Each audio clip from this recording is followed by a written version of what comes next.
นี่คือบริเวณพญาตะงอยบ้านตะงอยนะมึงตอนเช้าวันนี้สายตื่นเลยยังบ่มีนักท่องเที่ยวมาได้ไหม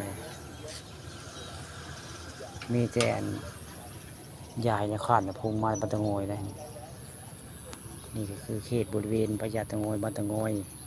อันนี้ก็พญานาคใหญ่ได้ตอนเช้าวันนี้ผู้ข้าพาดอกคำผสมเนาะพาเบิ่งพาผสมสะพานพญานาคมงนี้พญานาคใหญ่ได้นี่ตอนเช้าสายตื่นได้ยังบ่มีเขตบ้านเขตเมืองมาได้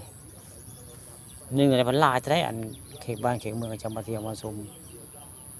มาขอพรบริเวณนั้นพญาตะงอยไปนี่มงนี่แต่เมื่อยังบ่เห็นเขตบ้านเขตเมืองมาได้เมื่อนี้บริเวณพญาตะงอยบ้านตะงอยพวกข้ามาตราวันพุธมื่อนี้ไปเลยมาเวถ่ายทำเนาะหลายมือแล้วบริมาเอาง่ายๆหลายมือแล้วบริมานี่มันว่ามาจาในบริเวณนี้แล้วนี่มองพญาตะงอยบ้านตะงอยหรือว่าน้ำพุงบ้านตะงอยนะน้ำขุ่นในมื่อนี้น้ำลายน้ำขุ่นในมื่อนี้บ้านตะงอยมัน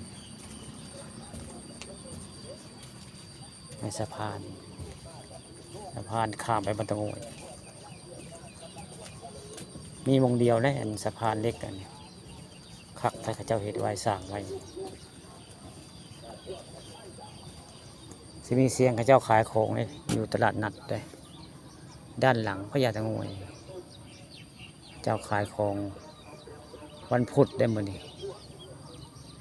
อันก็เป็นศาลาลอยน้ำขุ่นแห้งได้ฝนตกเมื่อคืน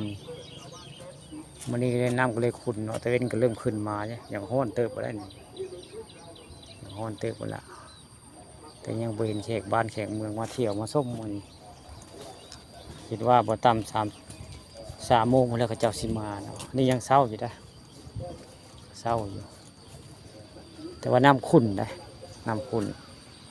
ใต้ทางไปก็เป็นพายทางรุ่นพายทางรถทางใต้นี่เป็นด้านเทิงทางเทิงละนี่ถ้าไปทางใต้สีน้ำตูนแห้งได้น้ำมากมันน้ำมากน้ำลายลูกค้ามาจาอยู่ในกลางสะพานบ้านตะงอยเลยวันนี้อยู่ตรงกลางสะพานได้มาจาอยู่นี่เนาะโอ้นี่โมไซค์สิเที่ยวข้ามไปข้ามมาในหมู่นี่โมไซค์จักรยานข้ามไปข้ามมาในหมู่นี่แหละก็เจ้าข้ามไปข้ามมาในสะพานนี่รถโมไซค์เริ่มสิข้ามมาแล้วเบิ่งแล้วผม2 คนนะขับโมไซค์มาแล้วข้ามไม่แล้วเบิ่งเลยกับเจ้าแต่ตะงอยเนี่ยข้ามมาสะพานเล็กนี่จะขับนะเป็นทางลัดเจ้าก็ลัดนี่ลัดมาเตางอยกับตรงลัดไม่เดียวเนี่ยมันลัดไว้งานทางเส้นนี่มันโบมเป็นสะพานโมไซค์จักรยานนะหมดข้ามไปข้ามมาหมองนี้